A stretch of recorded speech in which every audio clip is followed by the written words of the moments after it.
गाडी लावली खाली, हायवेलाच भेटलाय रूम. म्हटलं जास्त वेळ लावूया नको, सकाळी उठून पुन्हा निघता येईल. आणि हा रूम आहे, हा रूम.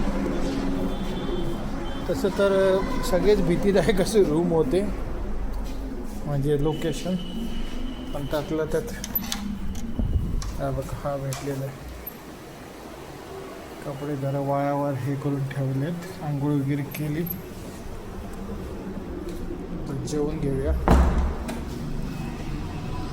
झोपून सकाळी निघायचे. इथून ऑलमोस्ट 2 मार्ग दाखवतं. एक आहे नागपूर मार्गे, वाराणसी करून नागपूर मार्गे जावं लागतं. आणि दुसरा आहे लखनौ कानपूर, म्हणजे लखनौ बायपास कानपूर, झाशी इंदोर करून नाशिक, जळगाव नाशिक अशा करून मुंबई. उद्या सकाळी बघतो कुठल्या अवेलेबल असेल त्याच्यानुसार.